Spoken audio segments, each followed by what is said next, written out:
एक दिन बादशाह अकबर बीरबल के साथ नगर में होकर हवाखोरी के लिए निकला था।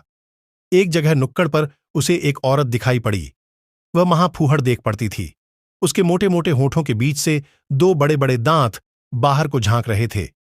नाक से पोटा जारी था। मलिन वस्त्र, खुले बाल और शरीर पर मिट्टी पानी मिश्रित दाग पड़े हुए थे। बात करते समय उस स्त्री के मुंह से थूक बाहर निकला आता था। कहां तक कहें, वह सर्वांग फूहड़ थी। राजा की तो बात ही अलग है। उसके हाथ के स्पर्श किए फल तक भी किसी रंग का खाने को जी नहीं चाहता था। वह स्त्री गर्भिणी थी। यह देखकर बादशाह अकबर को बड़ा आश्चर्य हुआ और वे बीरबल से बोले, बीरबल, जरा कामदेव का प्रबल प्रभाव तो देखो। जिसके देखने मात्र से घृणा उत्पन्न होती है, उसके साथ रमण करने वाला भला कैसा होगा? बीरबल ने उत्तर दिया, पृथ्वीनाथ, भूखे को झूठा मीठा नहीं सूझता। निद्रा देवी के आवाहन के समय मुलायम सेज व जमीन का विचार नहीं उठता। उसी प्रकार काम की ज्वाला के सामने भी भले बुरे का परिज्ञान भूल जाता है। उस समय काम से पीड़ित व्यक्ति को न रूप सूझता है न रंग।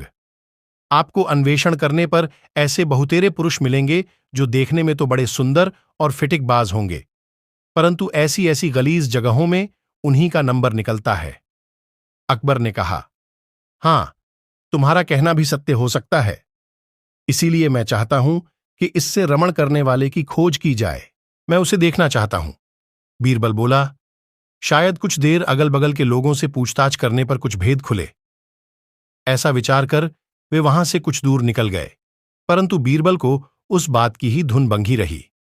उसका दिमाग बराबर उसी स्त्री की तरफ लगा हुआ था। थोड़ी देर बाद एक ऐसी घटना घटी कि एक कामी पुरुष उसके बगल से होकर निकला और उस स्त्री से कुछ संकेत द्वारा कहकर आप आगे निकल गया। वह देखने में किसी उच्च कुल का जान पड़ता था, परंतु स्वभाव से लंपट प्रकट होता था। बीरबल ने उसे बादशाह को दिखाकर कहा, पृथ्वीनाथ, यही पुरुष उस स्त्री का यार जान पड़ता है। बादशाह अकबर को बीरबल की बातों से आश्चर्य हुआ और वे बोले, इस पर कैसे विश्वास किया जाए? बीरबल ने उत्तर दिया, उसकी तरफ कुछ देर तक ध्यानपूर्वक देखने से आपको स्वयं सिद्ध हो जाएगा। बादशाह ने बीरबल के कहने का अनुसरण किया। वे अनजानों की तरह उसकी दृष्टि बचाकर बराबर उसी तरफ देखते रहे।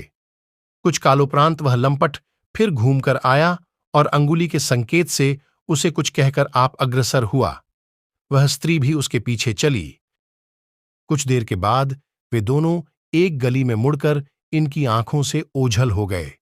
यह देखकर बादशाह अकबर का भ्रम मिट गया और उन्हें उस व्यक्ति का लंपट होना निश्चित हो गया, परंतु फिर भी उधर ही दृष्टि अड़ाए रहे। अब ये दोनों आगे बढ़े। बादशाह को बीरबल की परख पर बड़ा आश्चर्य हो रहा था, इसलिए बीरबल को छेड़कर बोले, बीरबल, तुम्हारी परख तो बड़ी सच्ची निकली, परंतु यह तो बताओ कि पहले तुमने उसको कैसे पहचाना था? बीरबल बोला, पृथ्वीनाथ, ये सब आंखों की खूबियां हैं। हम लोग नगर में निकलते हैं तो बराबर रास्ते में आने जाने वालों की चाल ढाल का निरीक्षण किया करते हैं, जिससे आंखों को मनुष्यों से मिलकर व दूर से देखकर उनके आचरण समझ लेने की शक्ति प्राप्त हो गई है। मैं बहुत देर से बराबर उस लंपट की हरकतों को देख रहा था।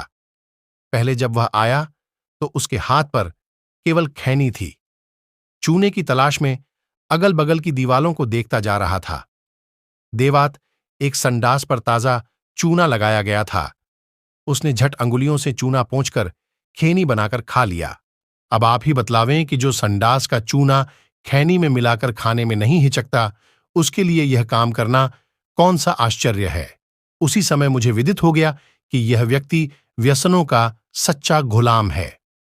अकबर को बीरबल की ऐसी गुप्त पहचान से बड़ी प्रसन्नता हुई और उसने घर आकर बीरबल को एक जोड़ी दुशाला पारितोषिक दिया।